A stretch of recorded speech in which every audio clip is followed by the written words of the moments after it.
My OBS forgot my mic again. Hello. I don't know why it keeps forgetting my mic.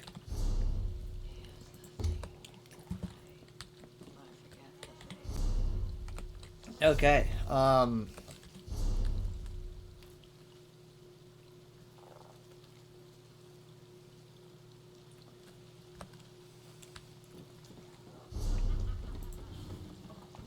That one's easy. Lorbig is easy.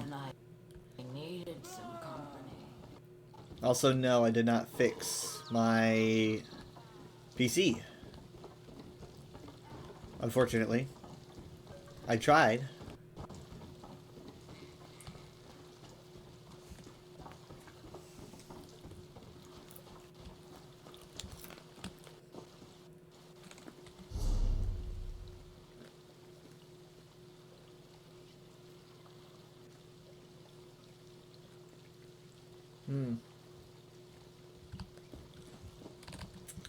Might be time to go fishing.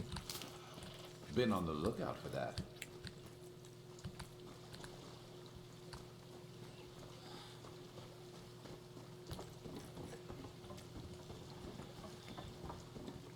You hear that? It's like whispering, or I don't know. I've never heard anything like it. It's probably just my imagination.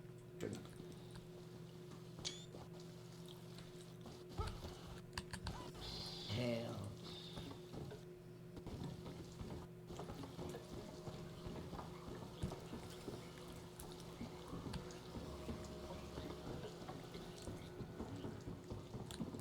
I'm actually starting to get fairly angry at this computer.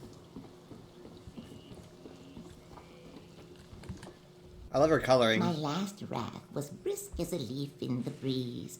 We flitted from place to place with grace and majesty. We crossed paths with a very thorny Hashmoda. Oh, I will miss it. Oh, I cannot afford to squander the fair season. I had many traps to lay before the bog eels root their way into deeper muck. If you have need of travel by sea, there are many sailors in Lilmoth. Oh, but that you likely know. Some for roasting, some for skinning, some for their eggs. We find many uses for them. Me, I prefer the roasting. Eel leather is very supple, but I love the way it crisps over an open flame.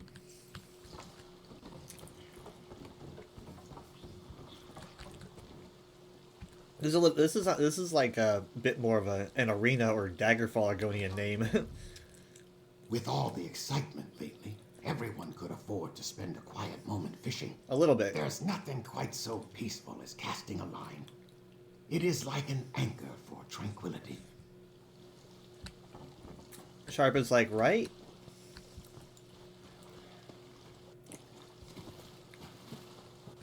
So yeah, back when yes, or Elder Scrolls was starting, Argonians were kind of seen. They kind of had a bit more of a, from what I understand, not necessarily an aesthetic, like a Roman aesthetic approach, but they had like a Roman-esque naming approach, right? I mean, with Argonians, it kind of invokes Argonaut, and then also you would have their names basically sounding like imperial names, you know? It's very Greek or Roman. That changed, I guess Morrowind? Maybe Redguard, actually. I can't remember what the Argonia's name was in Redguard. I only recall there being one, but maybe there's more. I only played a bit.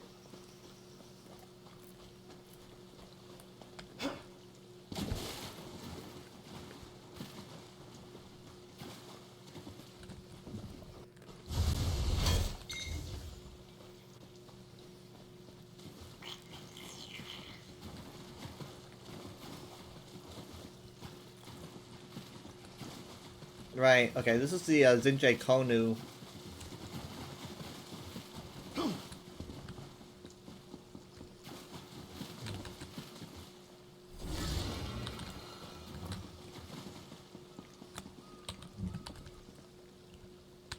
Hello. Argonian magic never ceases to amaze me. It's far less structured than any other arcane energy I've encountered. Almost chaotic. Chaotic, truth be you say? told, but also very beautiful. Like a song that flows through you. Oh, wait, no, that's not what I want. I want the music on, but because my PC is having a hard time, it'll sound kind of discordant. The Zinjay Konu was created to affect weather patterns during times of drought or flooding. Of course, changing the weather on such a scale is no small feat. If we can learn how to replicate its power, it would benefit all of Tamriel. Look what they need to mimic even a fraction of my power. The Zinjay Konu is a shining example of Argonian magic. Can't see you past his head. Ancient and endlessly mysterious.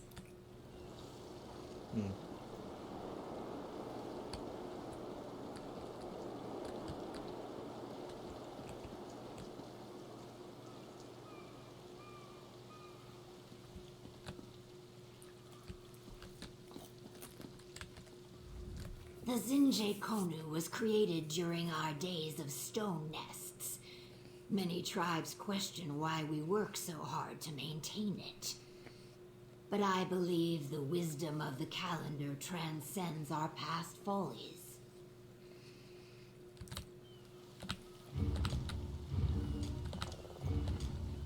Why would you assume that his hat is the source of his power? It just looks cool. Now give it back.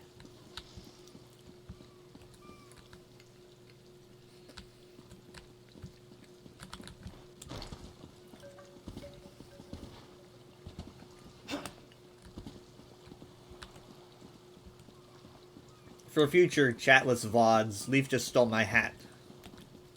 Thank you. This is the wrong hat. Give me the right one. Thank you.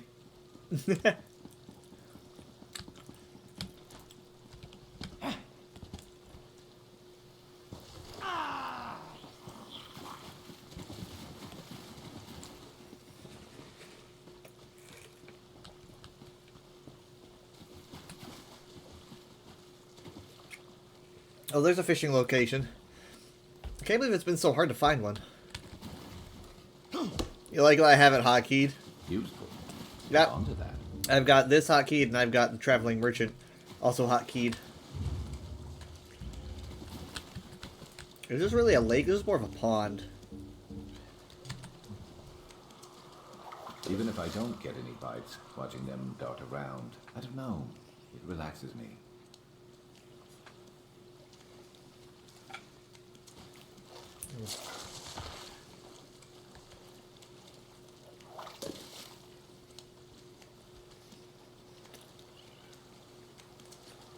So I was thinking about the reveal, and theorizing things like that. Impressive. See, work is for people who don't know how to fish. Now, there was a comment that I and other people found very interesting, and I mentioned this on Blue Sky.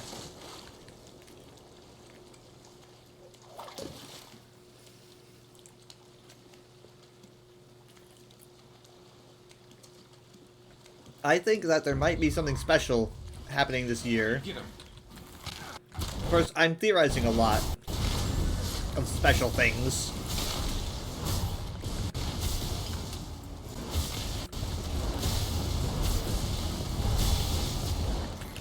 But as like I saw Imperial Knowledge being a little bit confused about why they wouldn't choose the mainland on top of them making the island completely isolated, on top of it just like apparently having an ancient peoples on it, and they didn't really say who that was. Really making me wonder.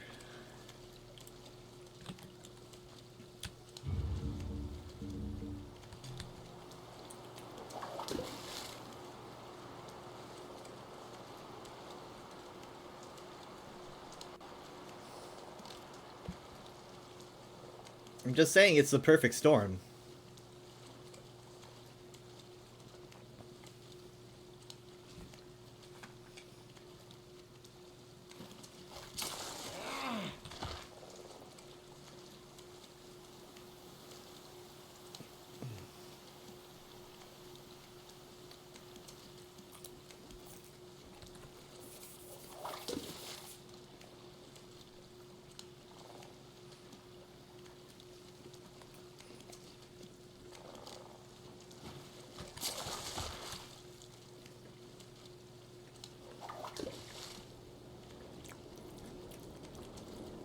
Sharp is just in the tall grass. Like, I can see you, man.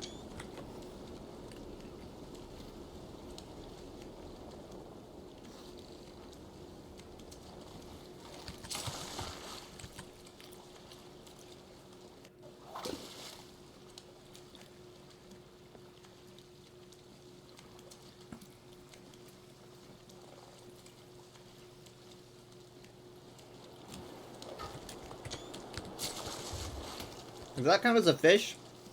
I don't think so.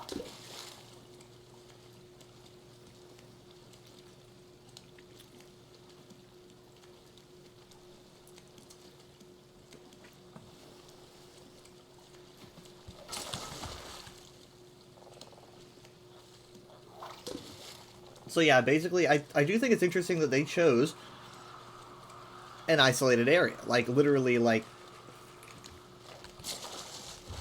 it's an island with, from what I understand, no connections to the mainland? Until, like, now?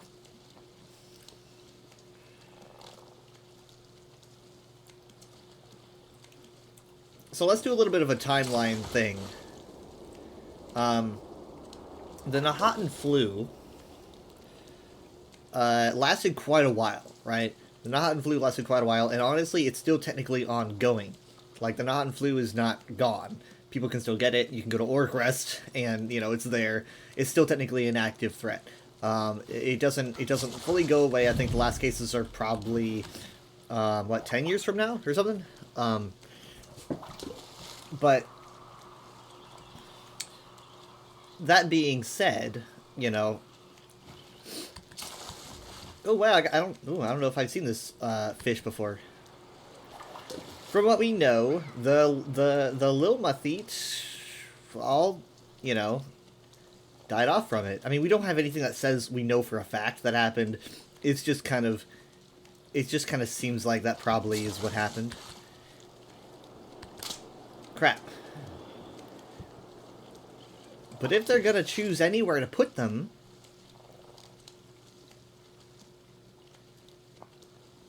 it would be on that island. It would be on Solstice. You would choose an isolated island off the coast of Blackmarsh. That's just kind of it. I mean, like, literally, I was even talking about how we might even see some Lilmatheat on an island off the coast of Blackmarsh, because I was saying that they could choose an island and make it isolated. That's what I said. They made it really isolated, a little bit more than I expected, but that makes it all the better candidate, to be honest. Now, there's pros and cons to them going the Lilmatheat route, and that is why they have not done it, I'm thinking. Hi, Vlad. So, obviously the pros of doing the Lilmatheat is that everyone wants them. That would be cool, right? I think that, like, most everyone would think that that's awesome. But the negative, the con, is that, I don't think they could make them playable. Better overstock. I don't think they would do that. I think that you would run into the issue of too many Lilmatheat running everywhere, and it would be kind of weird, and it gets rid of the whole isolated thing. And so they would have to make them non-playable, and that would cause a ruckus, and I don't think they want that. Wait, where's the island? The island is located right here. It's not on the map because it's a whole new location that was invented. So I'm in Murkmire because I was wanting to see if I could see it, but I can't. Either it's way out there, or they just haven't added it to the skybox yet.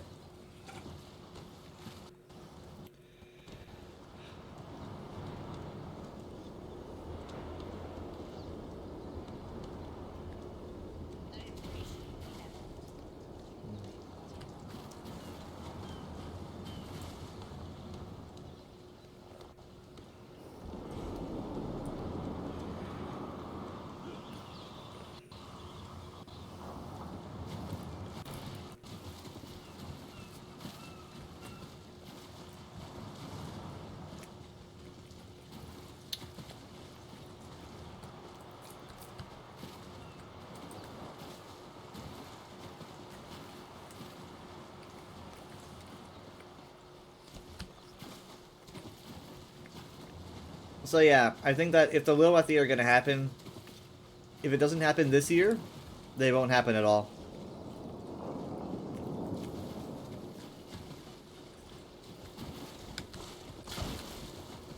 I mean, this is basically like you've got all the right ingredients, you know? It's like all the stars are aligning, and if this is not the chance that they take, then it will not happen. Period.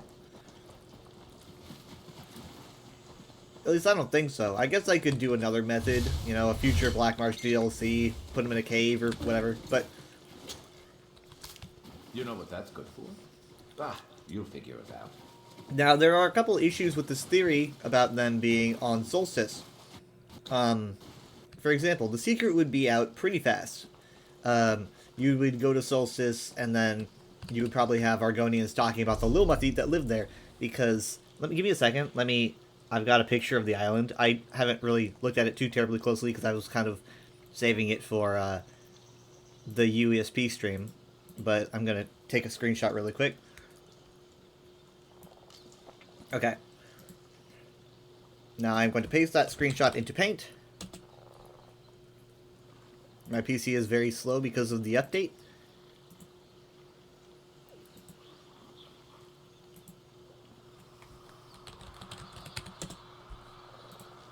Okay. Now I am going to post it here.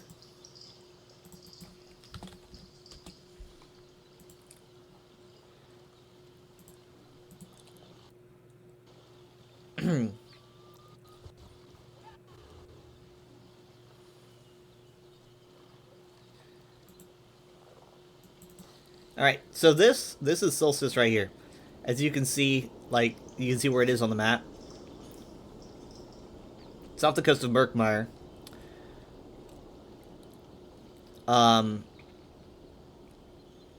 So yeah, this is all new. And essentially the island's gonna be cut in half. So you've got, I don't exactly know where the wall is. Oh, hold on, I think I can actually see it now that I'm looking at it. You can see a little crease down the middle. That's probably the wall right there. Hey, look at that. I never noticed. So you can see exactly where it's divided up. Now, here's what we know. And I'm probably gonna be repeating this tomorrow tomorrow on the UESP stream, but here's what we know. One half of the island will have, I believe, like a few world bosses and a few delves, right? And a public dungeon. And I think the trial's on this side, but I'm not sure. The other side will have the same, except there's only one trial. I just don't know what side it's on. But so one side will be 3 world bosses, 3 delves, and the other side will be 3 world bosses, 3 delves, right? So basically, when it all ends, we're basically just going to have a chapter. So,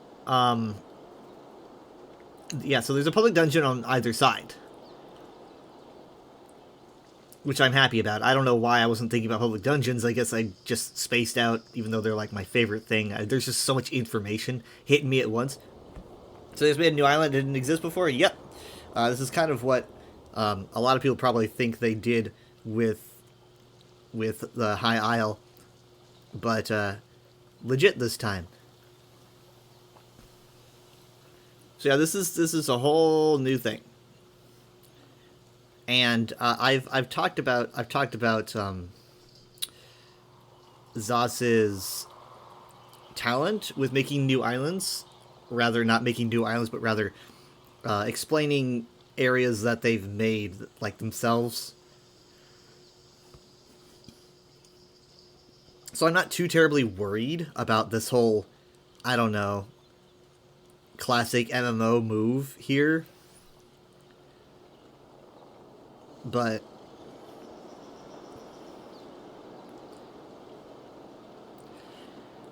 there's a few things I am a little bit concerned about.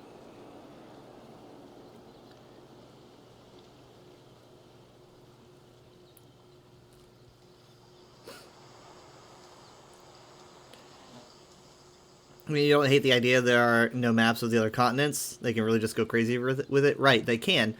It's just kind of like, I think it's like the isolatedness. I don't know if it's like supposed to be even further south, but like they can't make it further south because of the map limitations. Because it's still pretty close to the mainland. But like, it's just on this map.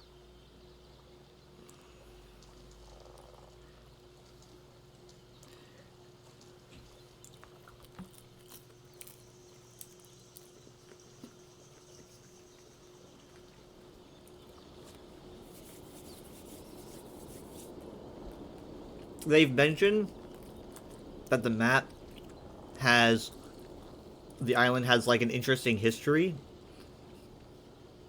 They said that a lot, so I'm interested to hear about that.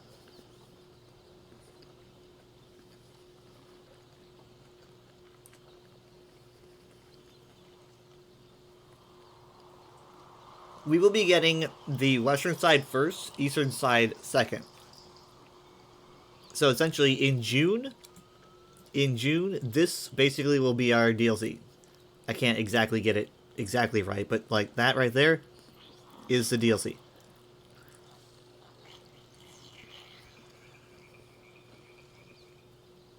And then, in like, I don't know, fall maybe, it said Q4, we'll get the other half. Now, this half is more summery and tropical, and then this half is more dark and I guess cold and scary from what the image looked like.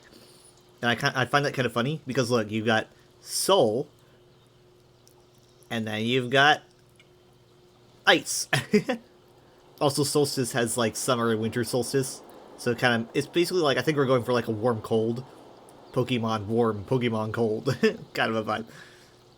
It's like a contrasting difference between the two halves. So, yeah, basically, like,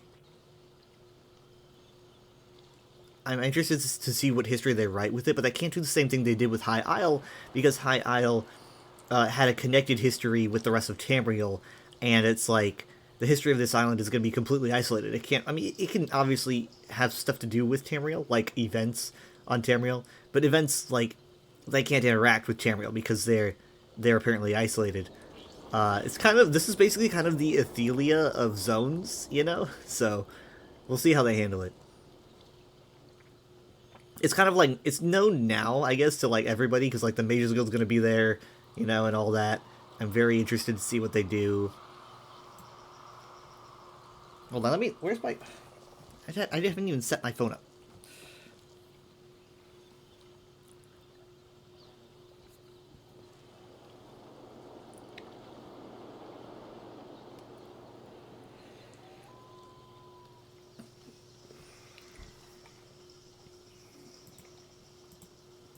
Give me a second.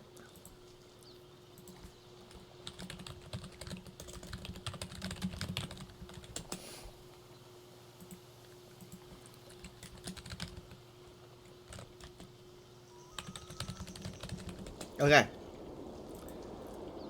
But you can see why people would be scratching their heads though, because why would the Wormcoat go there instead of another place on the mainland? Oh, that is to me more interesting than it is like. I mean, it is confusing, right? But I definitely think that's a story point.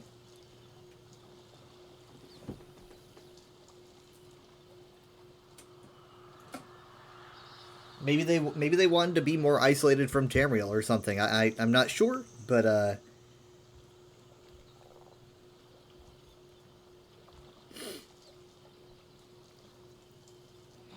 it could be that there's something there that they want, which I think that might be more of the case. Something interesting.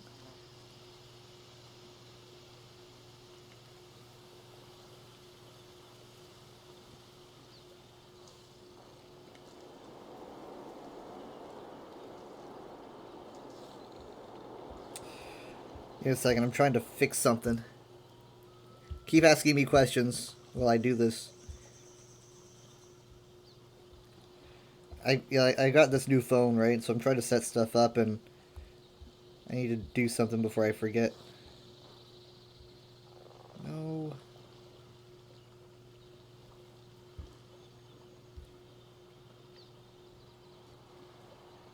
Ah, here we are.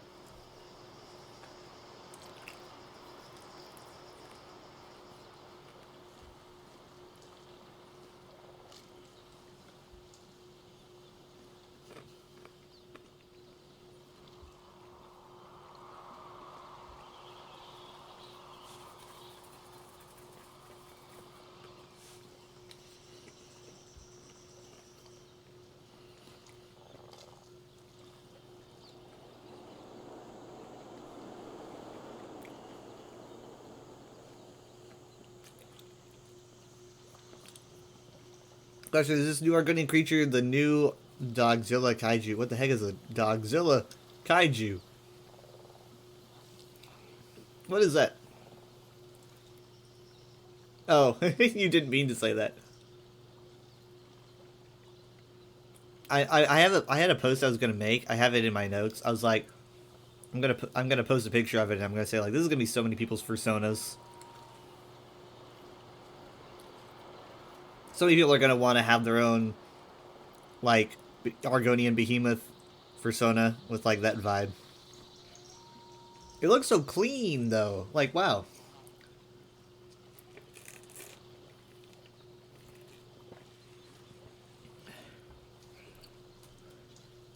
Yeah, I'm a big fan of it.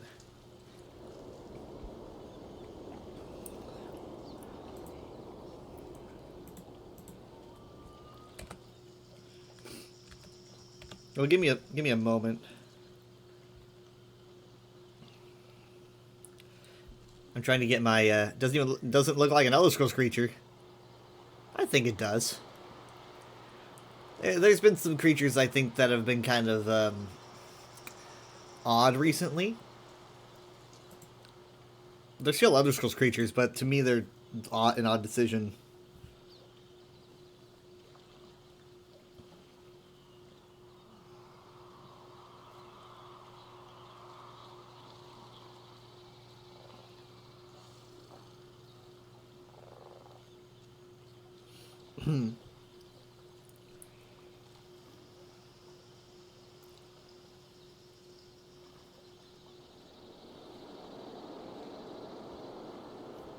Okay, this is working. Give me a second.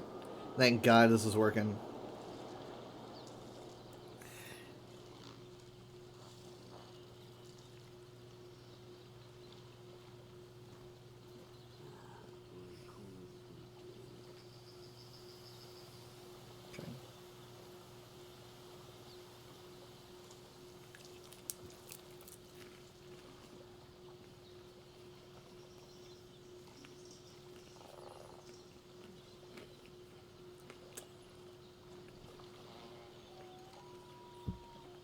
Nice. Alright, we're clear. I was getting Messenger set up on my phone because I wanted to get my past messages, like my history. I needed to use my old phone to get it working. Alright.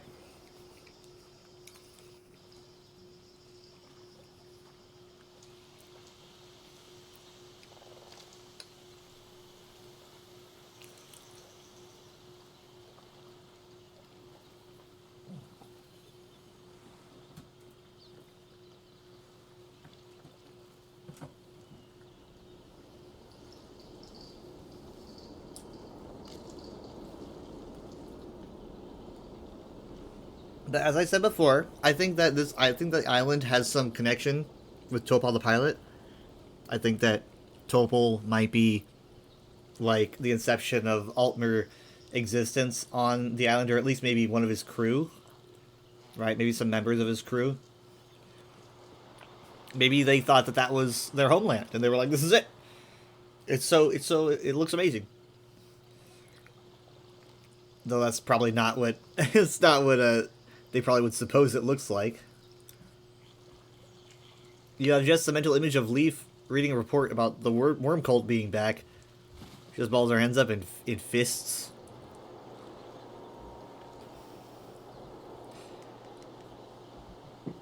They're back. The Worm Cult 2.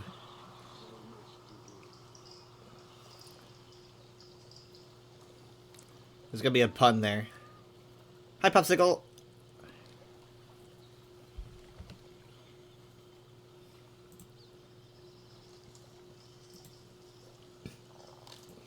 We're just talking about the new reveal.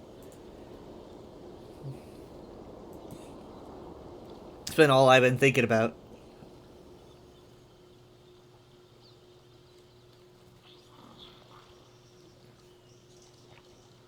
Doesn't mention Metamarco at all. They for the DLC, no. Not for this new content. Does that mean he won't be involved? I don't think they'd leave him out. I don't think they would miss out, but we do have a new villain. We do have a new villain named Wormblood, but I don't think that she's going to be the set all, final boss. I think that she might be final boss of the first half, maybe. Can I ask my favorite MLP main protagonist? Let's see, I gotta shift from Elder Scrolls mode to MLP mode.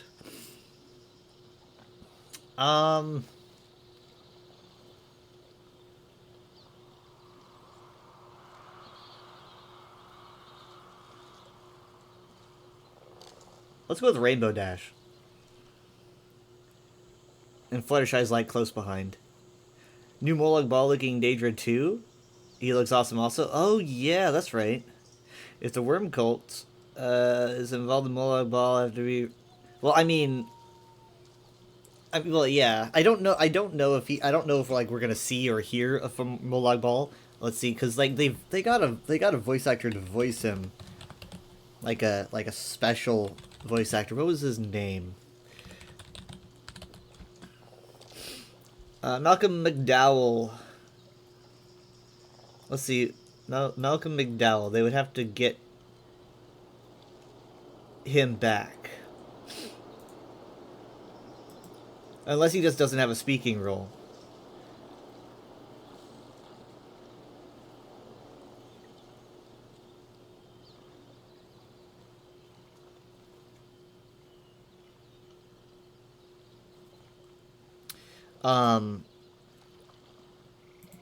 but I see at least Mana Marco coming back.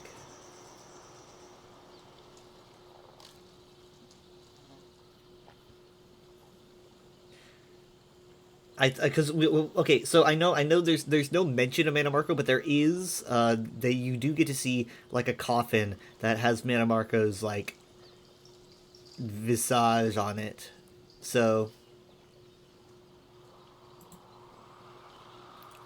now Mana Marco is not out of the game. I think this is Mana Marco just has to resurface. I think that we're looking at like a very very very high chance of him being back.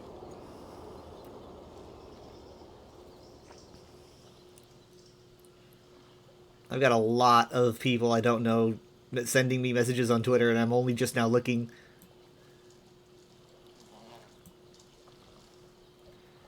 I don't look at my Twitter until the end of the day.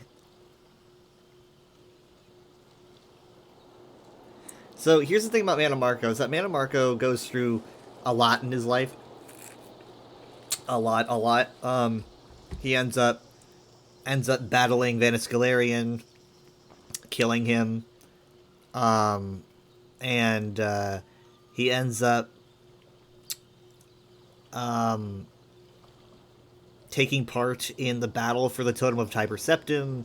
And obviously he's caught up in the Dragon Break that ended up in the Miracle of Peace. He becomes a moon. A lot of stuff happens.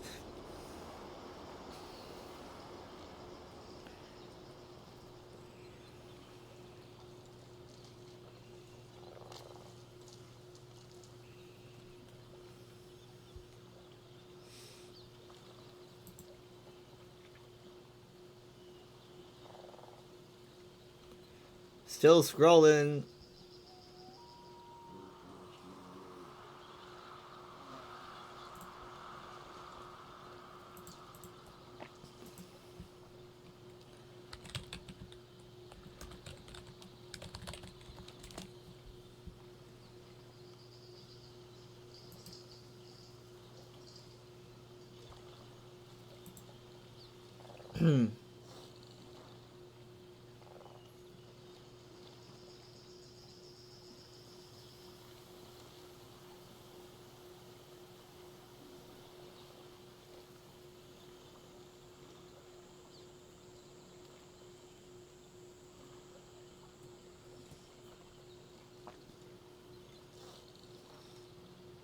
I think that, like, I mean, I guess, I mean, yeah, they are led by Mana Marco, but I think they cross over a lot with Molag Bal to the point where it's like, you can see why they're obsessed with him.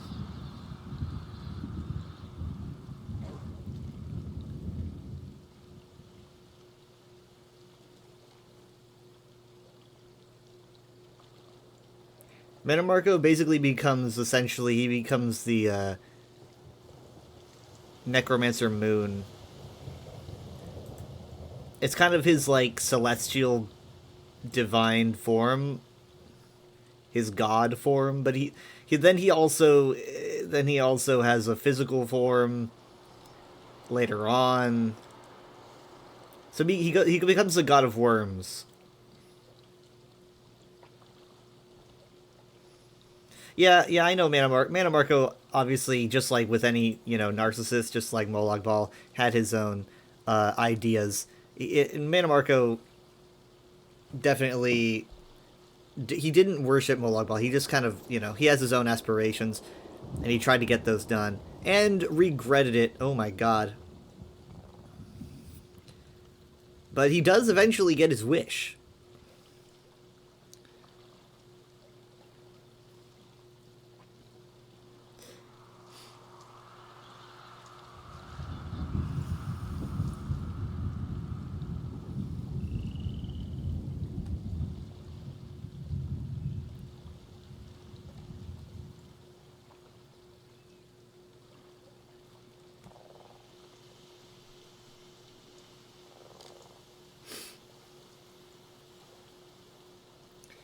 Now, as I was looking before, as I was like reading, because I'm not like the biggest Mana Marco fan, necromancy and stuff, and not really something that I'm obsessed with. But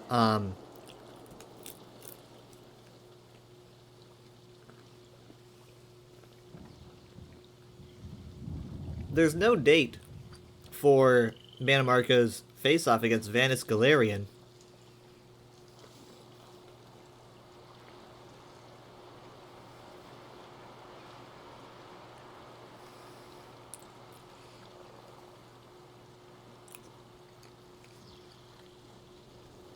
Yeah, he appears in Oblivion. Looks a lot less hot, that's for sure. But he does appear in Oblivion.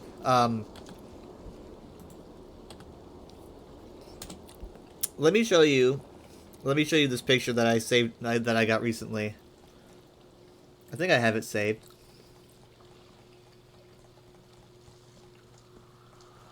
Oh, rats, I don't have it on me. Let me get this really quick. It's on the UESP page for Mana Marco. I gotta show it to you. It's probably one of the funniest things, maybe unintentionally funny, on the UESP.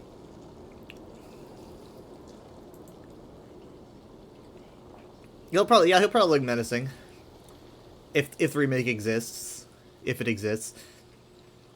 Oh, dang it, they changed it. Shit. They changed it. No. Oh, they changed it on the UESP. Maybe they might have changed it because I made a post about how it was funny. Uh-oh. Now I gotta get the image off my phone. I wonder who edited that. Ruining my fun.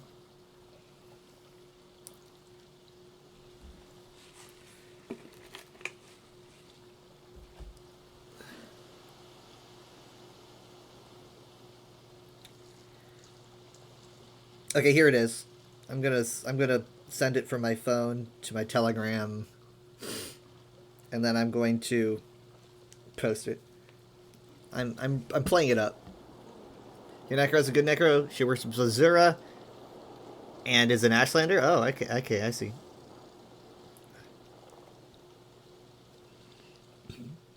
But yeah, so essentially, in Elder Scrolls 2, Mana Marco is one of the people that you can give the Totem of Tiber Septim to. Basically, obviously, everybody gets the Totem of Tiber Septim. There is no definite ending, and that means that he does get his wish, and he becomes the God of Worms, and the Necromancer's Moon is kind of his celestial divine form. And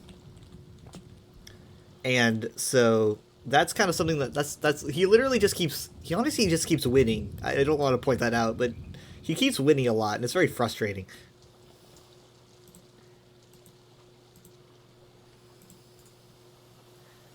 He also looks pretty cool in Daggerfall. Alright, this image right here. Concept art of Mana Marco. Right. My favorite thing is how it says right. Just in case you were confused. The right.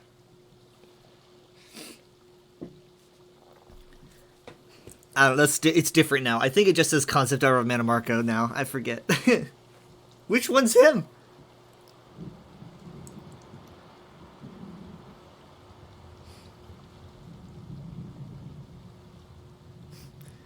That's woman Marco.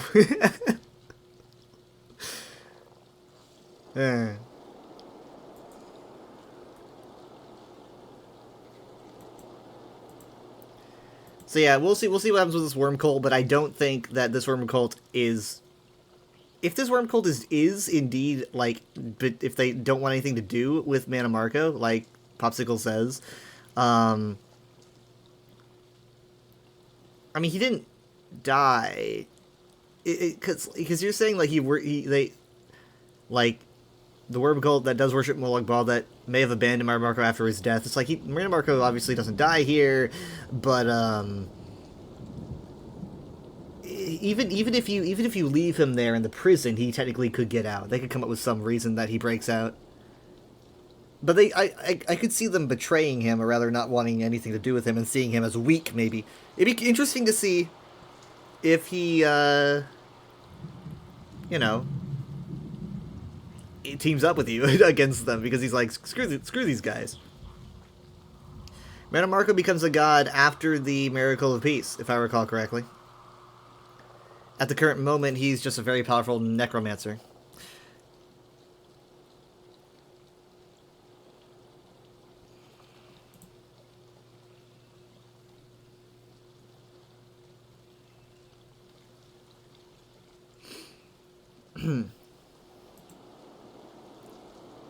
Do we have a picture of the of the Necromancer moon? No, we don't. Wait, hold on.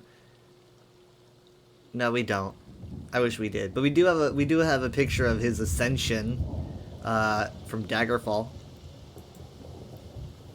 which is just a funny image. Wait, hold on, I gotta show. Just look at this image. It's just him flying through the air like Superman. Ascend.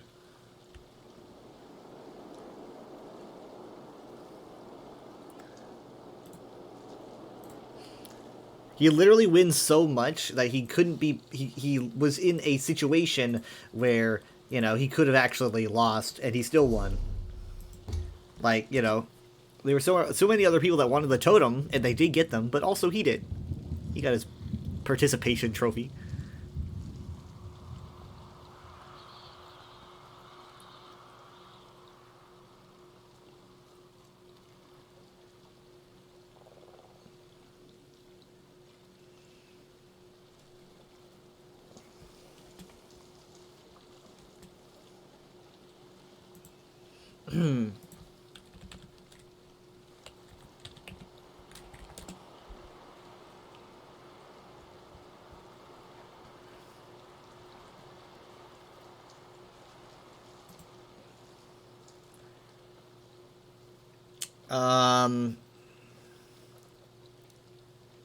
Now hold on. But okay, so you're saying that he transferred his soul into the moon, but he created the moon with the Miracle of Peace, right? Because the moon didn't already exist. It was created through his ascension.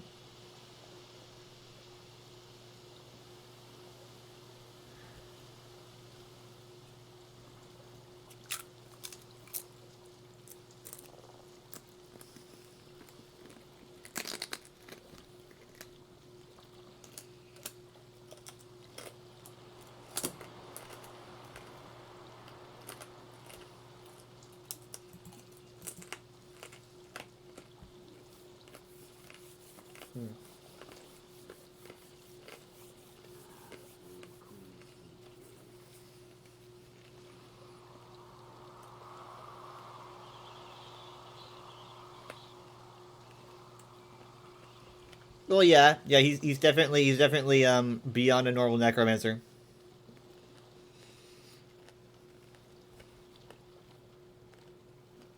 Let's see. The Necromancer's moon eclipses the planet Arche every 8 days, preventing its light from reaching Nirn for 24 hours. That is hilariously on point.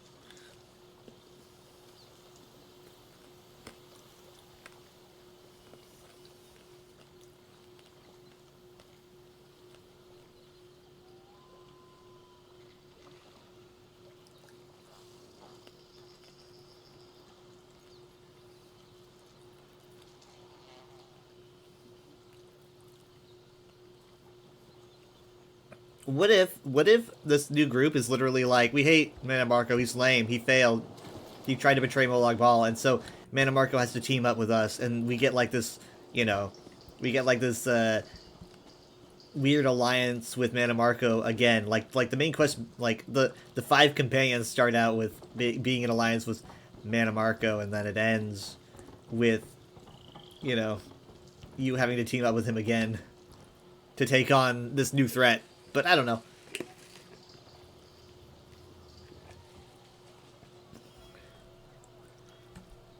I mean, literally, the Vestige is just a replacement Mannimarco. Oh my god, my computer, I swear. Oh god.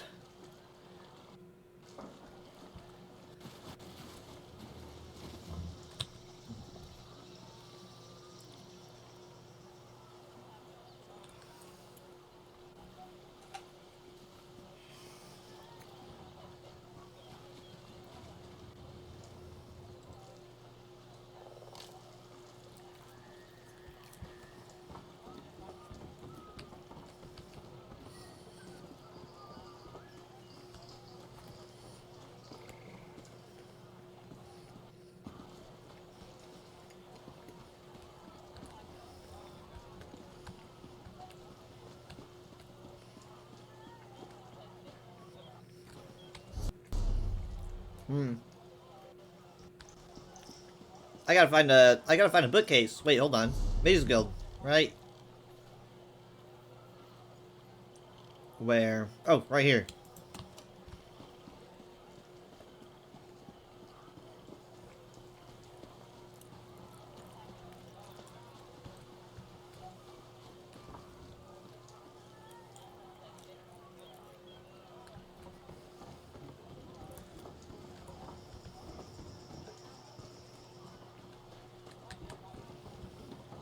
If it weren't for your heroism and Tonville's sacrifice, Stone Falls would have been destroyed by that monster.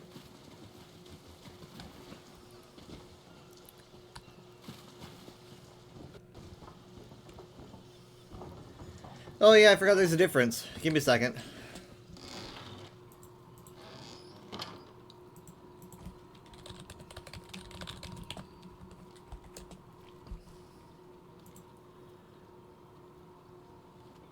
Right.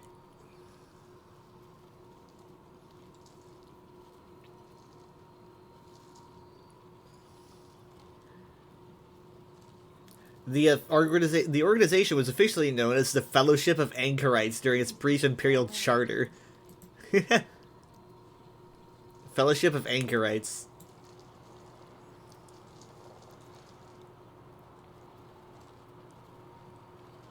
It sure does sound nice.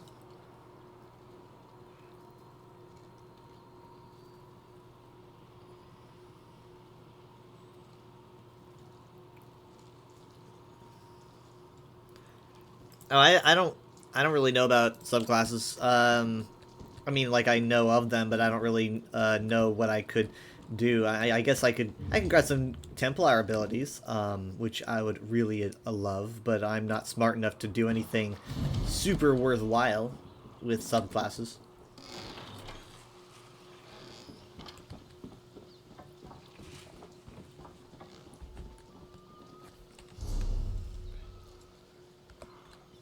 Okay, now I gotta find...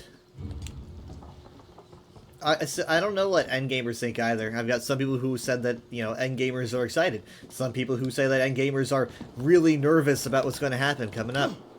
You know, I've seen people say things like, you know, what this doesn't make classes special anymore. You know, now classes are just a... Now classes are just basically an option, and you can do whatever you want. You know.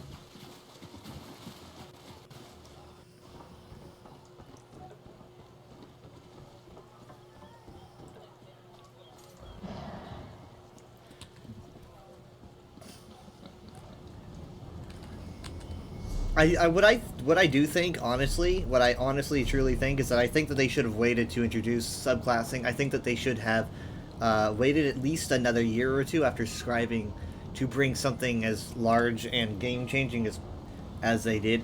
But they want to do it like they want to do what people want. You know, they're like, we don't want to wait. We want to do what people say, and it's like, that's fair. But like, you know, how long can you do that? How long can you truly cave? Does everyone truly know what they want? You know?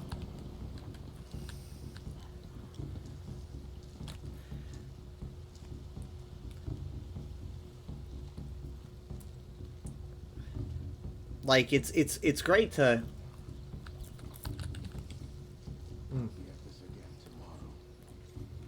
have that philosophy,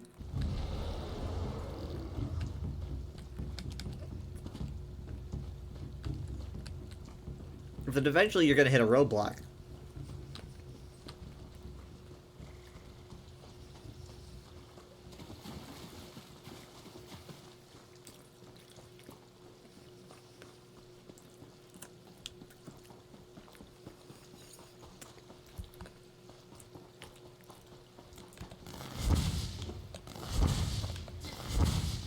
Your warden can change winners, embrace DK's ardent flame and draconic power. You don't hate the idea of subclasses, but you're not a fan of how they did them. Oh, that's right. Is PTS up? I haven't seen any of the UI or whatever.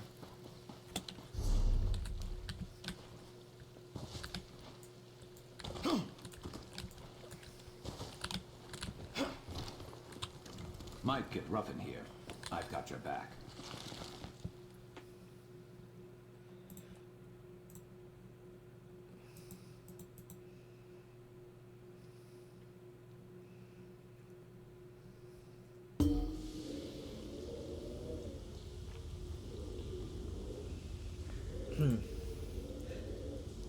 I've noticed a lot of people complaining about the I've noticed people complaining about that they think that subclasses don't make any sense in terms of like it's immersion breaking and stuff like that, but I don't really agree with that. I just think that it gives more options for people, and it doesn't designate them to straight classes.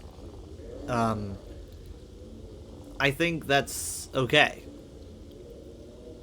I don't think it's lore breaking. People were saying, like, you can't use the necromantic ability and then Adric's Spear, and I'm like, yeah, you can.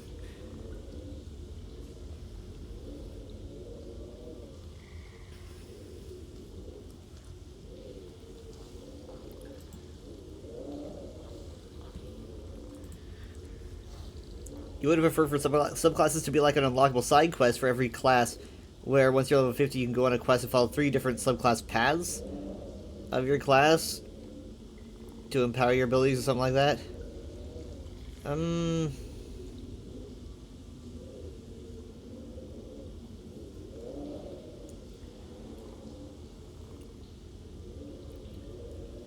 not sure.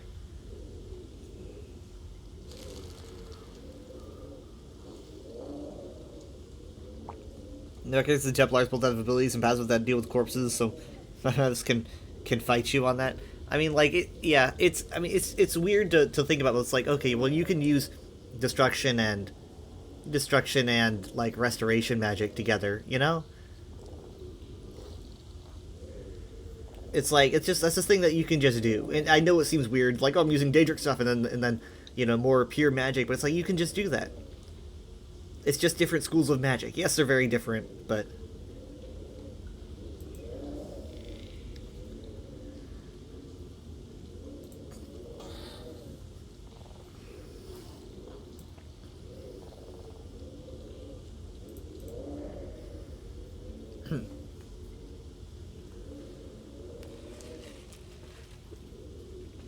it's gonna change a lot of stuff. I mean, like, people who run different like build websites and YouTube channels and stuff, they are really overwhelmed, no doubt, losing their minds over. Sorry, that's my Telegram. Losing their minds over what, like, these changes. Not really in a bad way. I mean, like, it's a lot of content, but also it does change everything. It changes everything. And I think that they should have waited a bit for it, because I think that ESO has longevity in it. It really does. There's potential for ESO to keep going and going, but you can't just keep giving. You can't serve dessert for every meal of the day. You know, it's going to eventually lose its flavor. I think that they should have waited. And I know they have to deal with a lot of people complaining about, we want this and we want that, for like, okay, you gotta complain about you gotta hear that for whole another year. But, like, eventually, I don't know, eventually you're not gonna be able to deliver those things. But you know what? I think that, you know, this is a base game improvement. This is not a gimmick for a DLC or whatnot, so be it, I guess, if they run out of things to do to improve the game. It's not a gimmick. Once you run out of things, then you're good, I guess. It's a good thing. So maybe I should be looking at it in a different light, I suppose. You think people who are unhappy about it and don't want the game to change, and they feel overwhelmed? Yeah. I don't really particularly like change that much. I'm kind of a Lucial Argonian. But I don't see it as that bad of a change. It's not like you're forced to do it. It's just you're given an option to do it. It's something that you can do if you want to, and there's nothing wrong with that.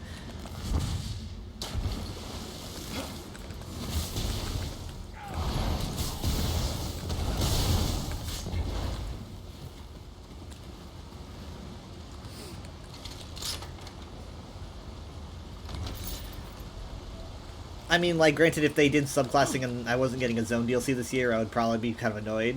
Because I'd be like, of course, they're doing game mechanics and not my Zone. But, I mean, we're getting both this year. We're getting a Zone, we're getting housing stuff, we're getting subclasses, Cyrodiil's getting its revamp. I think that most people are probably pretty happy. I don't really know, like, what group would be disappointed by that direct. It was pretty solid.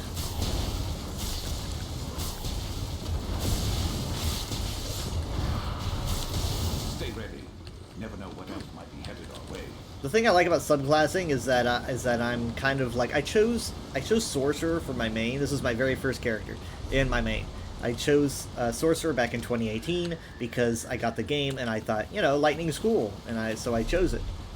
And then as I started to play, my family started to play with me, and I was like, oh, I need to keep them alive. So I started to dwell on restoration magic, and I was like, sorcerers have, like, they don't really have the kind of healing that I like doing. It's not the best healing class, and I felt very annoyed, so I just had to focus on resto staff abilities. Scribing came along and allowed me to create new healing and shield abilities, which I really enjoyed, and now with subclassing, I have no limits at all.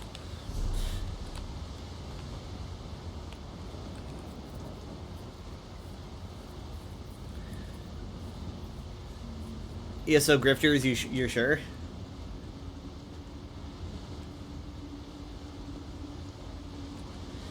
I did see a few people not naming names that were vocally annoyed. This is a cool little area. What the heck? Is this like where a chest spawns?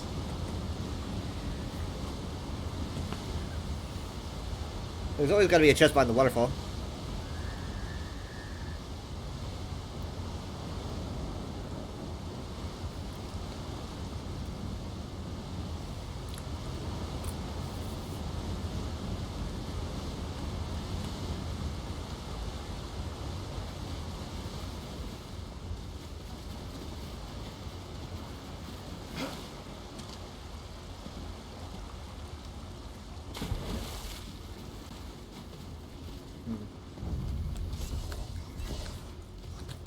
Why can't I find what's in this area? I've been going around and around and I cannot find it.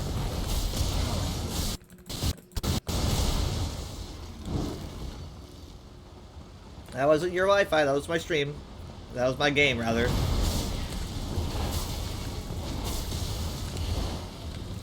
Better luck next time. Oh, wait.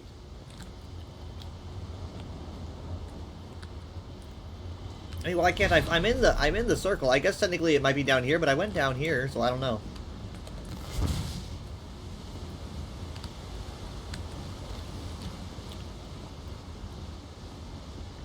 It will all be up to subclassing. It will all be up to how subclassing is received, and right now it's receiving positive anticipation. Thank you, Popsicle, for the follow. It's appreciated. Ow.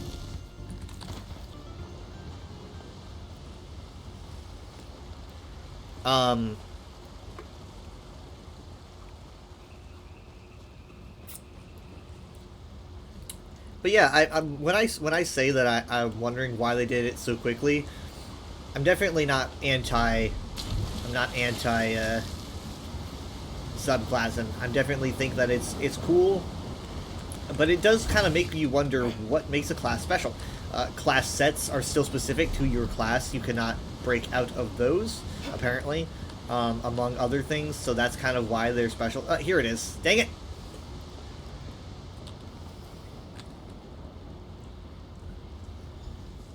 Am I supposed to be a dragon? I haven't gotten that. I haven't gotten that before.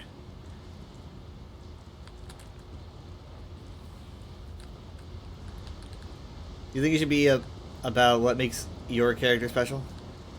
Yeah, ESO has the most customization that I've seen in any game in terms of both build and in terms of visual aesthetic. And now we're going to be getting it even more in terms of builds and also in terms of dialogue, because you'll be able to communicate with people differently with new dialogue options. They're certainly moving a whole lot more into play your way. Like a whole lot more. It's definitely their focus. It's always been their, well, not always, but it's been their focus for a very, very, very, very long time. You know, Tamriel Unlimited, and things like that.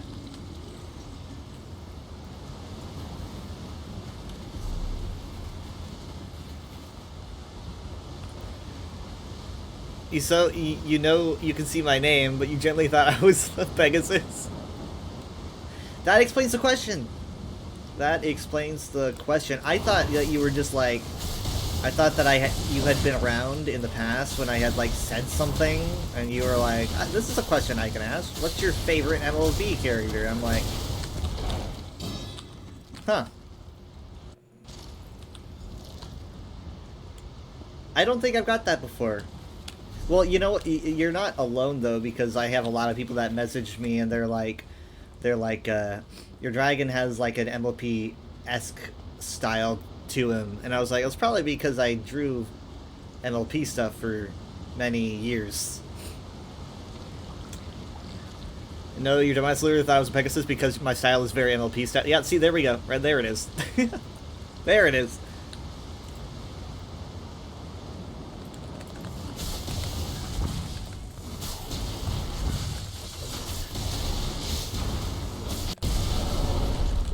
Alright, boss is just up here.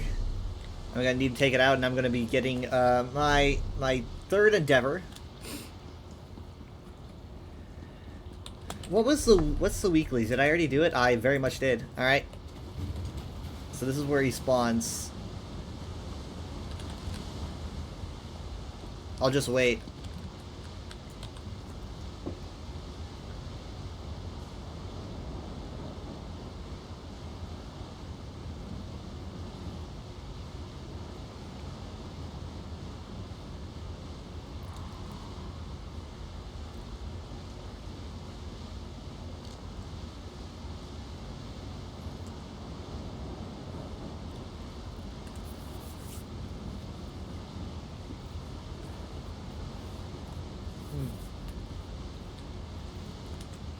I am indeed a dragon.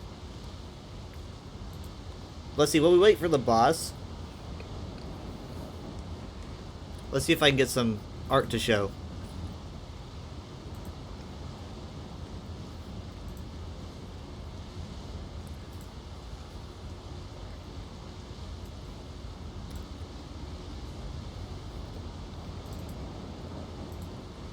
I have this on a t-shirt.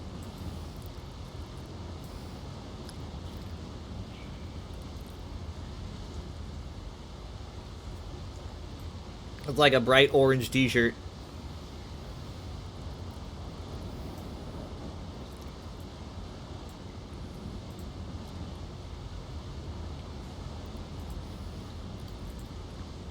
Let's see, what else do we have here?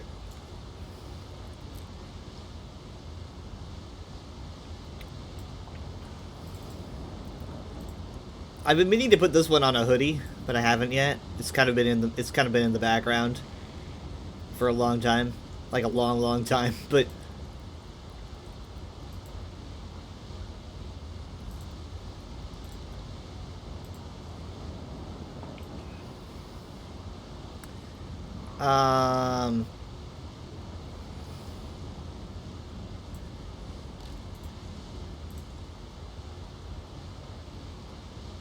oh dang it, I had it, but I lost it. Where is it? I had a good pick here. Now you know why I'm an Argonian. You're very excited about the new zone being an Altmer Argonian zone. I'm definitely very excited to get more Argonian stuff. I think Zos does a very good job with Argonian things. I'm very interested to see what Altmer have to do with it and why they are there. Being like an island of outcasts and stuff. Here's a sticker.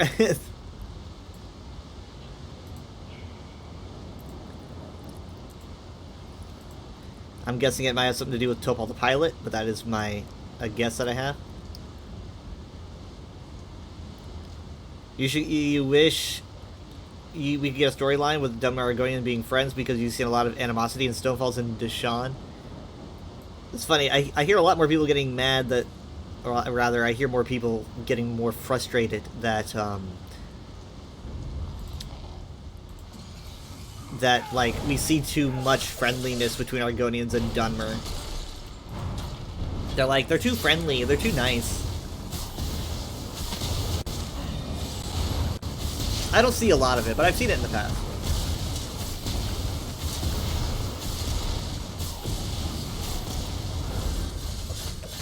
It's because it's because a lot of the people who like were raised on Morrowind don't think that this kind of thing could happen. They're like, you know, they're like, the Ebonheart Pact couldn't happen, blah blah blah. It's pretty much, it's kind of a 2014 take, but it exists in some people still. So, why are you talking to the goop, Sharp? Why are you speaking to the goop?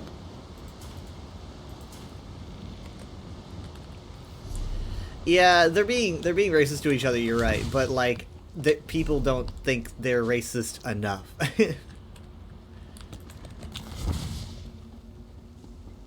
I haven't seen it in a long time. I'll say that. I haven't seen it in a long time.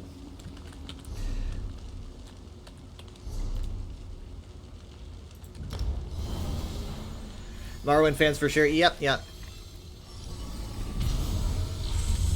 They really got to fix that portal. I want to see it.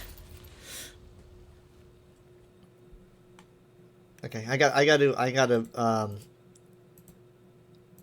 get rid of these. Okay, let's do like remove. I know a lot of my stream today is just kind of mostly standing around, not really doing much, but that's because my computer's having issues again. And I want to fix it. But that'll have to be after the stream. I like how it has a coming out of Portal animation. I like that. I just want it to look... I want it to work. You're an Ashlander fan, if anything else?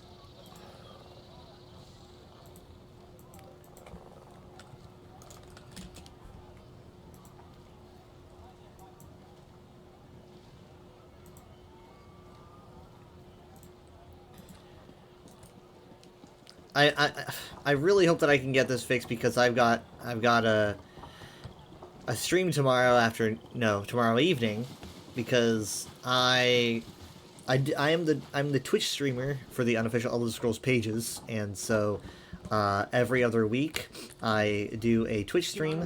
Let me see. And I don't want my PC to be a laggy mess when I do that.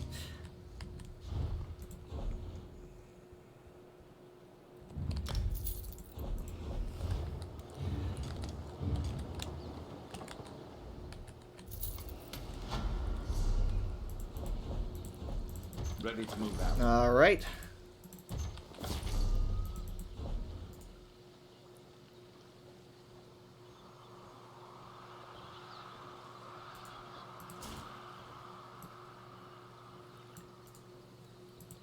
Other Argonian shields. I am. Oh my goodness.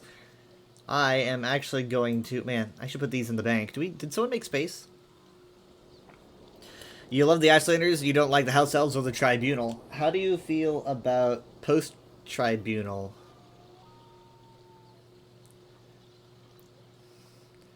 You know, like the ones that, like, they go, oh, you were right. You were right, though. You were right about the Daedra. We worship them now.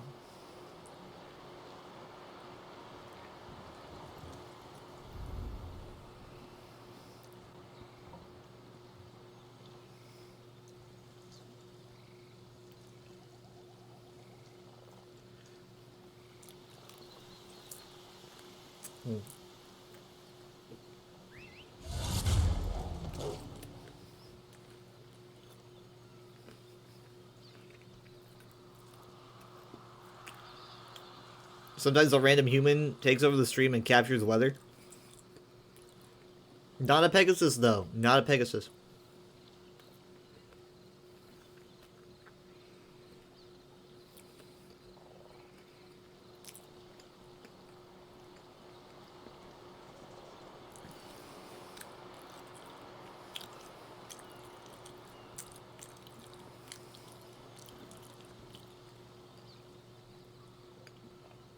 Yeah. Yeah, Vivek had problems. A lot of problems.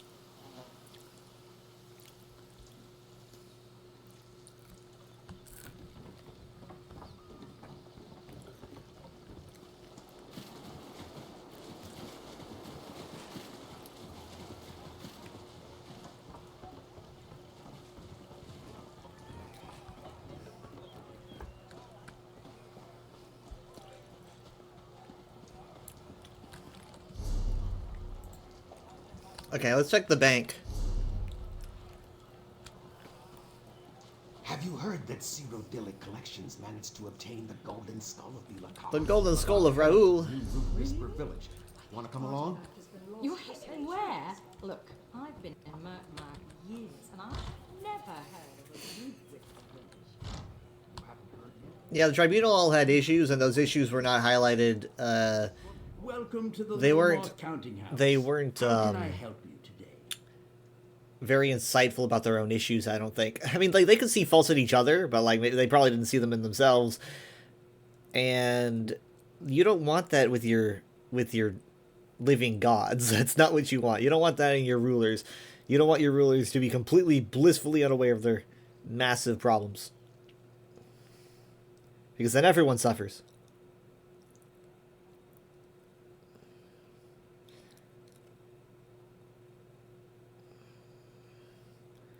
They used Dunmer souls to build the ghost fence. They did indeed. I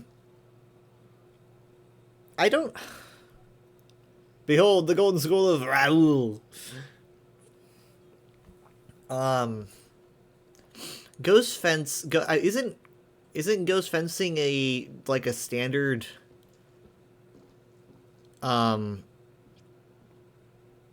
technique? There's a... Hold on. I'm gonna put this in the Guild Bank really quick. There's a book. I think it's called. I think it's called Ancestors and the Dunmer. Oh, there's no space in here. Okay, well, I'm gonna have to do my own bank. Looking for a trust? Well, when we get that freaking furnishing thing, I'm gonna make so much space. Okay.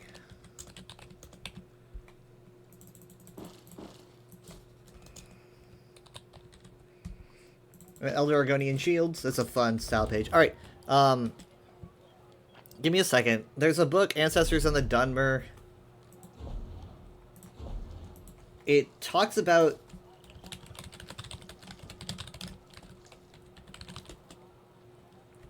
Okay, this is the abridged version because this version doesn't have the information on the Ghost Fence. Because the Ghost Fence is a new thing. But, let's see. That's probably one of the worst things of all the tribulations across Morrowind and ESO. Vivek and Alexia are only involved when it's affecting them. Yeah, that's not the sign of a good ruler. Leave. Alan! Okay, so as we know, here's the thing about the Waiting Door. I was reading this a lot back in 2023. The Waiting Door and Mortal Chill, they don't talk about the Ghost Fence here because it's not... The Ghost Fence itself doesn't exist. But what is... Hold on, what does the original say about it? It's the section, like, at the very end, I think. Let's see.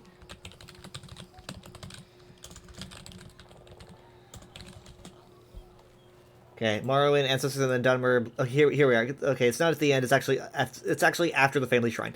The Ghost Fence. It's family's most solemn duty to make sure their ancestors' remains are interred properly in a city of the dead, so there's Necrom. Here the spirits draw comfort from one another instead of the chill of the mortal world. I know when the Ghost Fence was. I know when the Ghost Fence was brought up. I know why it's not there, but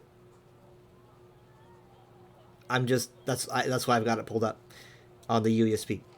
However, as a sign of great honor and sacrifice, an ancestor may grant that part of his remains to be retained to serve as part of a Ghost Fence, protecting the clan's shrine and family precinct. So it seems like the Ghost Fence is a thing that, at least, like, the fence doesn't exist, but fences do exist. Like, this is kind of why I'm bringing it up.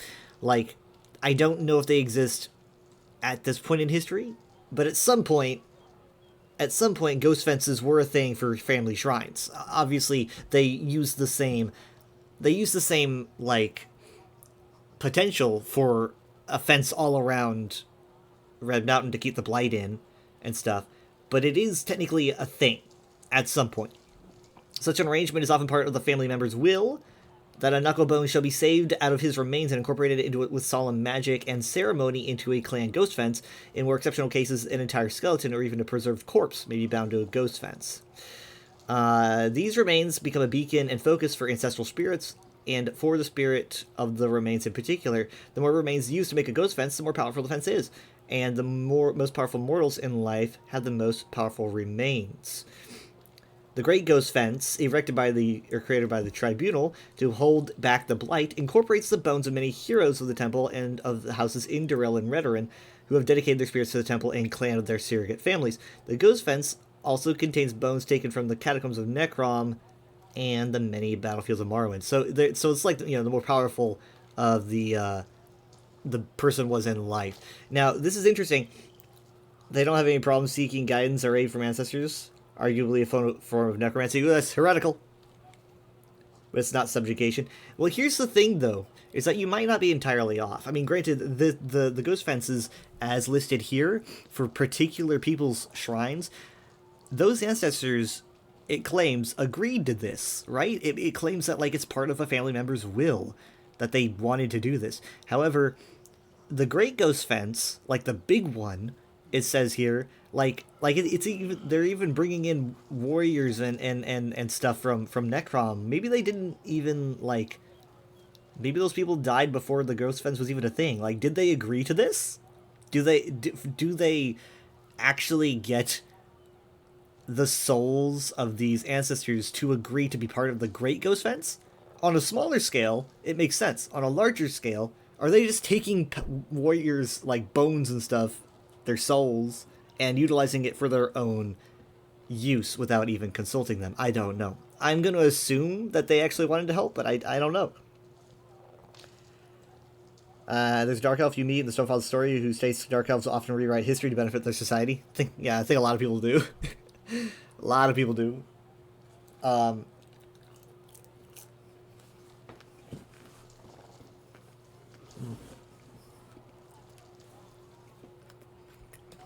That being said,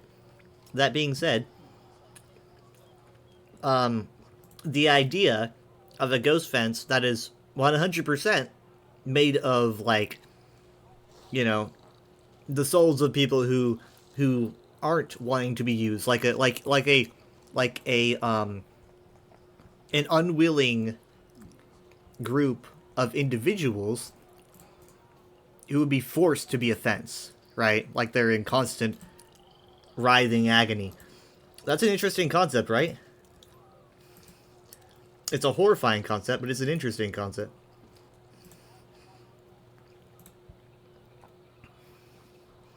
And it's also this.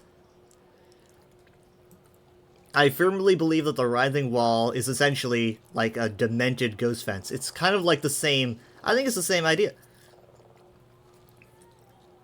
I think, like, this is some... People talk about finding... Oh my goodness, Sharp. ...could share long, companionable silences with.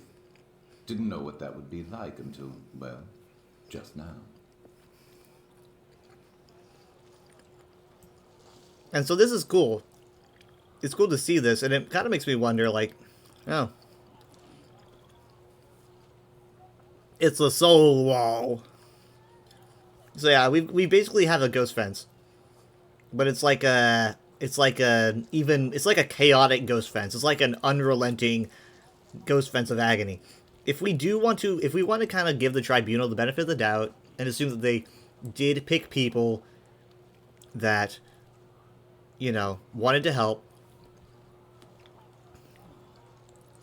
it's at least more ethical than this. Now, here's the thing, though. As the ancestors in the Dunmer claims, the stronger the spirits, right, the stronger they were in life, the more powerful the wall is. that might be relevant to this.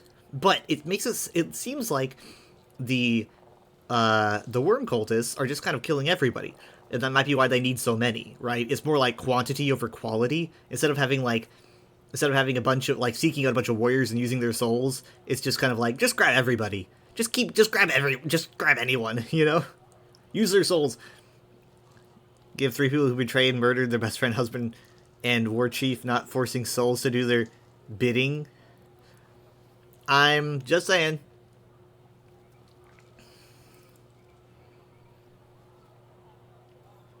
I mean, it's not technically off. If they are using, like, a ghost fence as we know it, I'm just saying, a ghost fence as we know it is a thing that spirits just do when they're willing, and the warriors that they chose were people who literally died for their cause.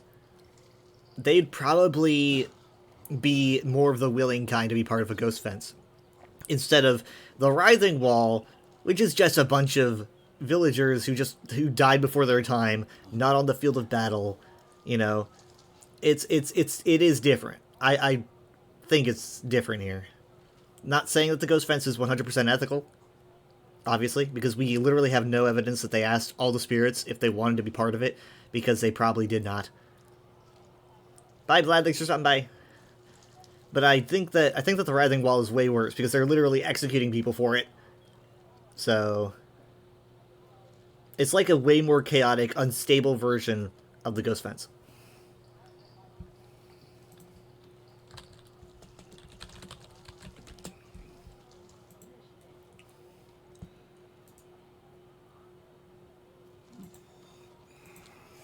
And I'm gonna like breaking it down.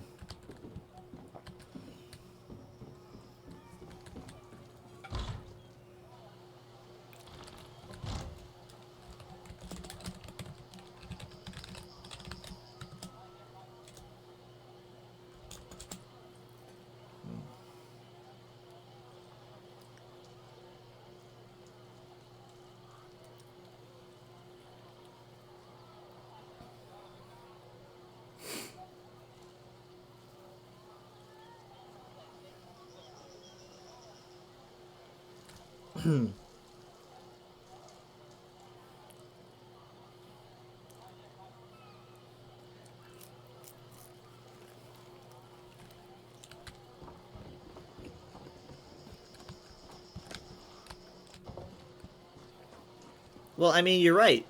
The House Elves did go back to the Daedra because they didn't really know what else to do. They just kind of went back to what they did before. I mean, it makes sense, kind of.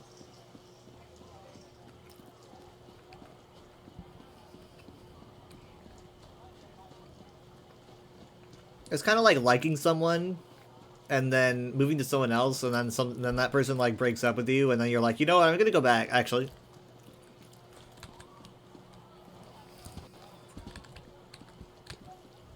If you're here for information on the Ebonheart Pack's war effort, speak to recruiter Andrillo. She's recruiting new members at their kiosk just to the south of the docks. Not very well, if you ask me. Here in Murkmire, the war efforts are nothing more than stories told by sailors. Why risk your hide for something that you can't even see? Being sent here was a fool's errand. I'm as Lucial as they come. Born and raised in Morrowind, away from all this. Never licked any sap, yet here I am, soul and all.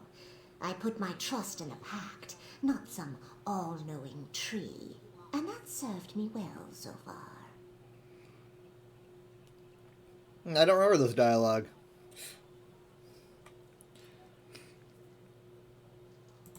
You really that invested in me? Well, I'm not saying I've got my ears closed or anything. I'll listen to whatever anyone has to say. But don't expect me to go on believing it. Ah, come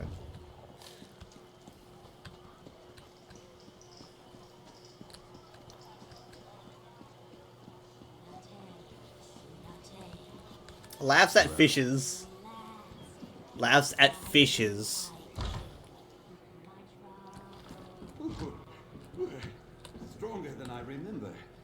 Must have lost more blood than I thought. You think vampires drink? Don't say it. I'm not talking about blood. I can't see why they would. Don't drink? No wonder they're trying to end the world. Miserable, rotten life that is. I'd bash my brains out if... Oh, this bar always wobbles so much. We got a Bosmer Niswo here.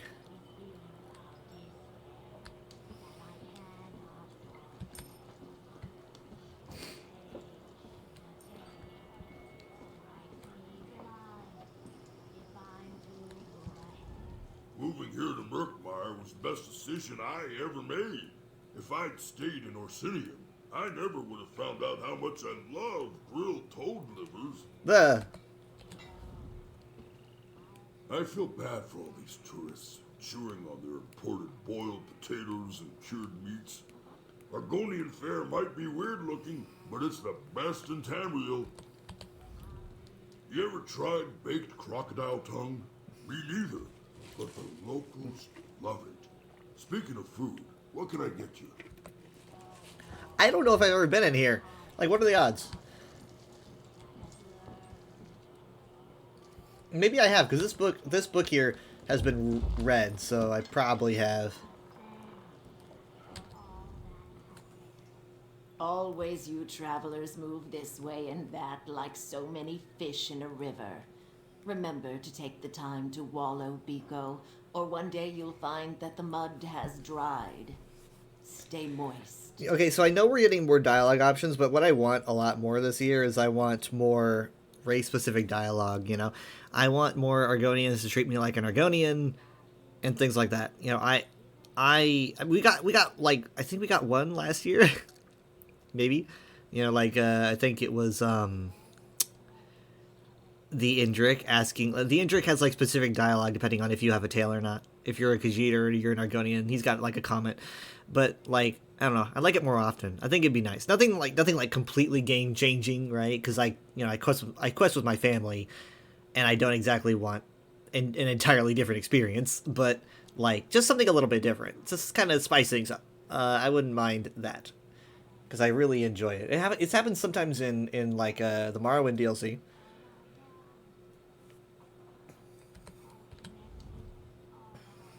At my inn, you shall always be known as Biko, a friend. Some outsiders, they think the word is an insult. I tell them, if we Saxhleel wish to insult you, we would be much more subtle than that.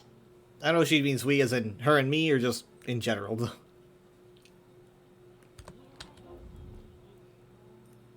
My inn is my hearth, and you are welcome.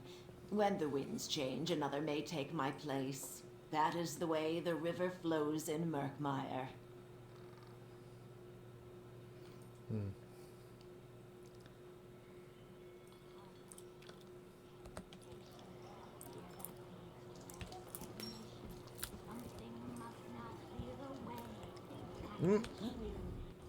My egg sister and I discovered the secret to perfect snail gin. Now we just need to discover the secret of how to make it not kill you when you drink it. Oh, God.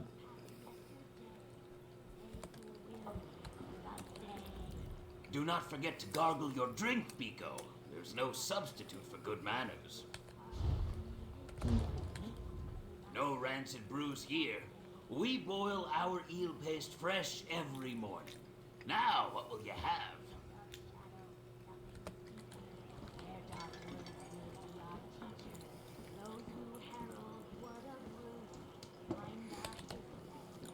I think the Argonian music's pretty good. Like, obviously not like entirely, you know, melodical, but I think that it's good, you know, culturally.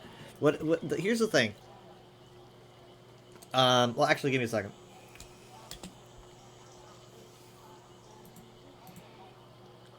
So you won't hear a lot about me complaining about things that ESO does generally. I'm not really a complaining guy. But I'll complain about a couple things because I'm not above complaining.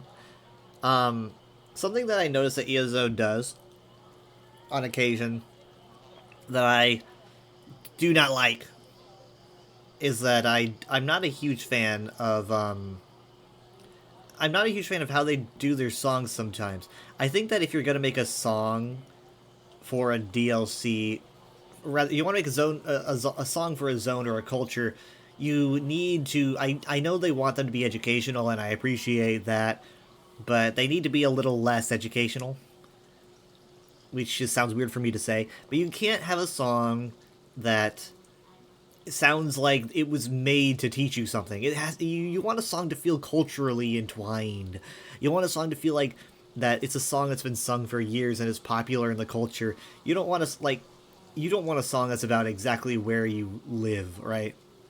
Like behind me, the song about like Shunate is good because it's like, okay, that's a cultural thing. That's I get that. I think that's a good one. It's educational.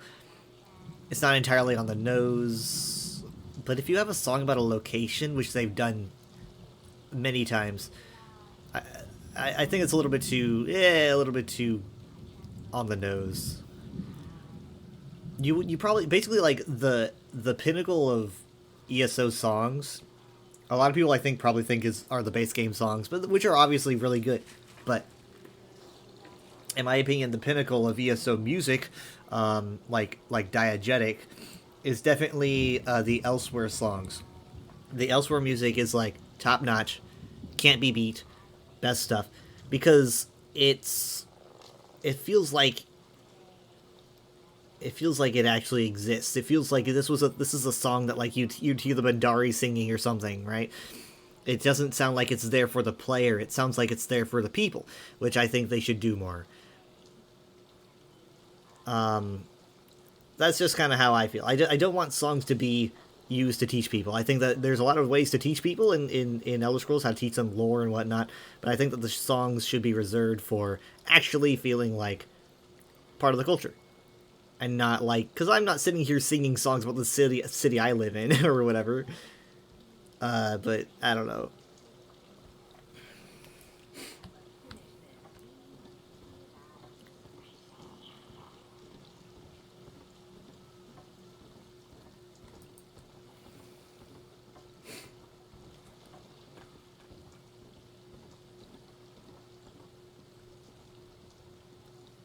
Have you heard that Cyrodiilic Collections managed to obtain the Golden Skull of Bilakar? What? Really? Why, that artifact has been lost for centuries. Precisely. Makes me wonder who could possibly accomplish such a task. It was me! Someone of note, that's for sure. Me! What's funny is that I actually did that for the first time recently.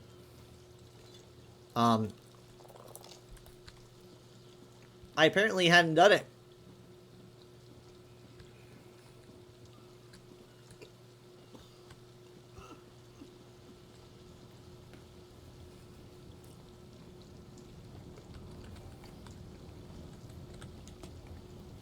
So basically, I'm going to reiterate a theory that I've had. I know that, like, I said this on Blue Sky, but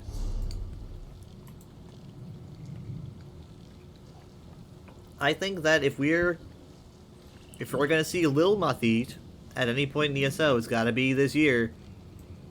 You're gonna want to pick an island, right? You want to pick an island that is isolated and has no contact, somewhere where you can do your own thing.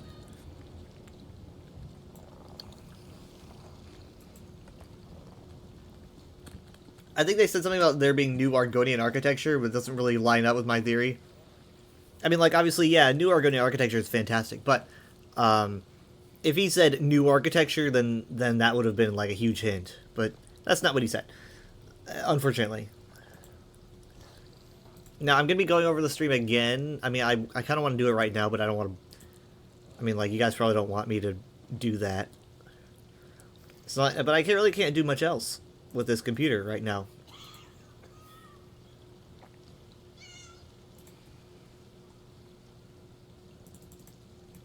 I'm actually pretty,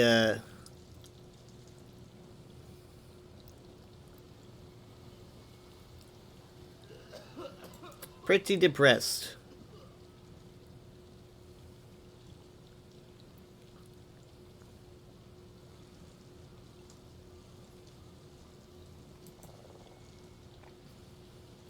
I don't know how to fix my computer. I mean, this is like the third or fourth time the same thing has happened, and every time it happens, I fix it, and then it happens again, and so I redo what I did to fix it, and then it's like it doesn't work. It's like an evolving illness or something. You know, it's like I have the fix, I do the fix, and it just doesn't work. It's the same issue, just the fix won't work.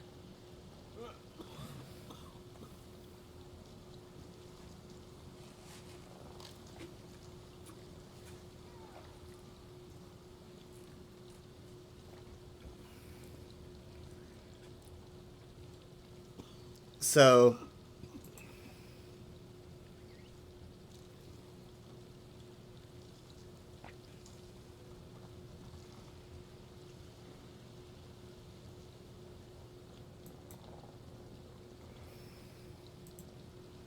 basically what happened was every time this happens, my computer updates, right? An update comes out, my computer updates, and then every time it's crap. It's just crap. Like, my hard drive runs at 100%, my memory runs at 100%. I can't do things. I can't play Overwatch.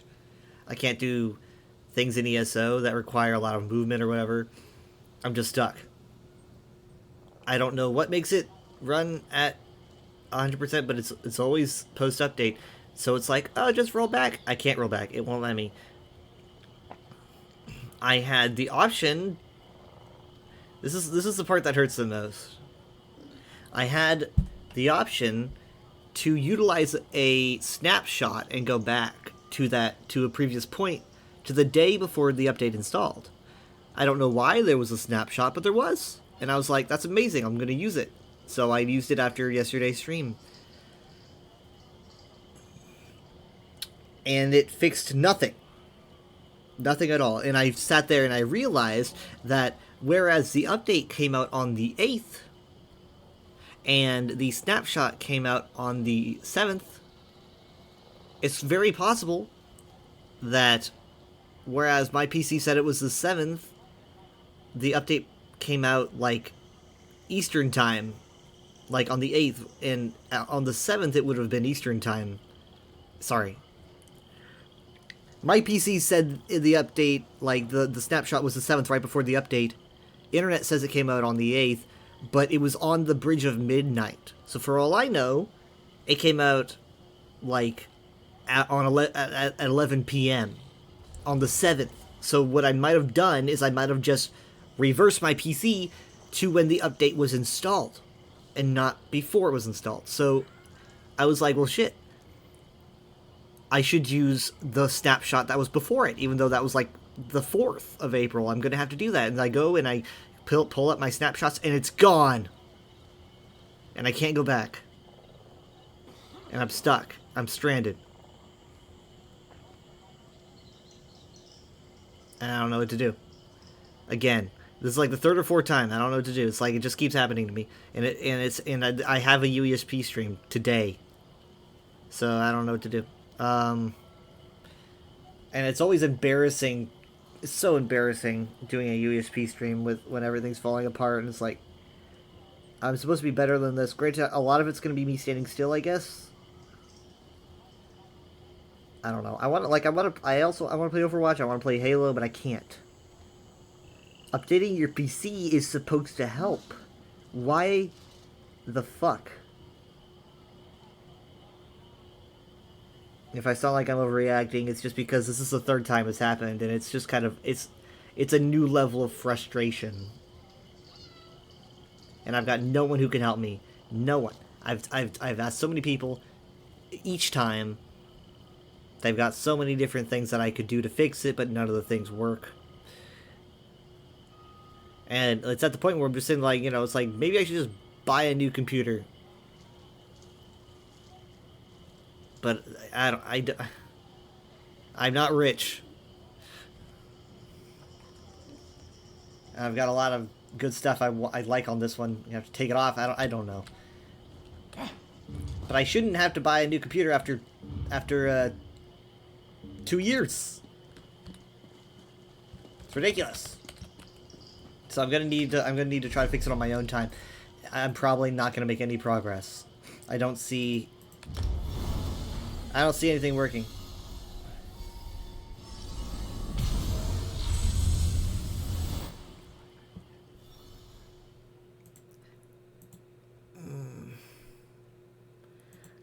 Basically, I'm just gonna have to use the... I'm gonna have to use the extent of my nerd knowledge.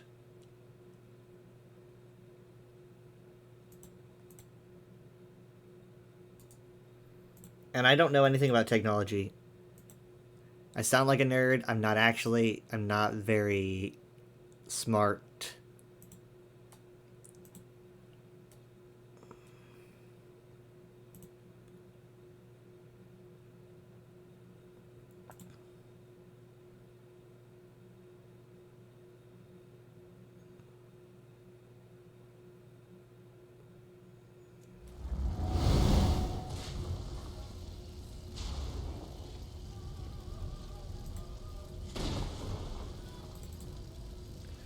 Alright. So I'm going to... I don't want to, but I'm going to have to... I'm going to raid off and try to fix my PC. And then get really frustrated. And say some funny words under my breath. Wish me luck. Man... I should have done... I mean, Dad said make a snapshot after I fixed it last time. And I can't... I'm to blame. I'm to blame. I did not do that. I should have. I thought I did. I don't know why I wouldn't.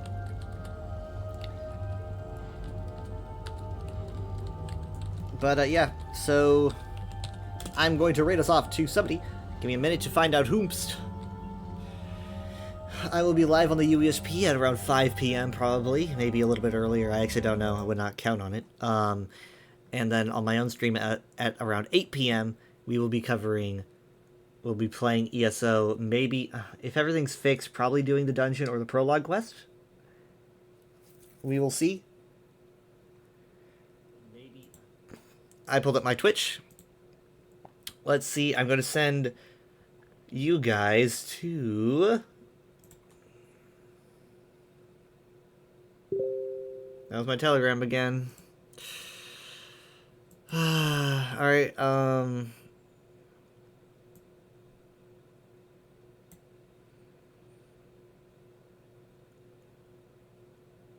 will send you guys to Tyranny. Thank you guys so much for being here. It's appreciated. I will see you next time.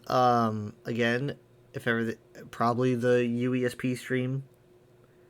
That'll be at 5 p.m. Central Time. And then probably 8 p.m. my time for my own stream. Hopefully starting with some VR chat.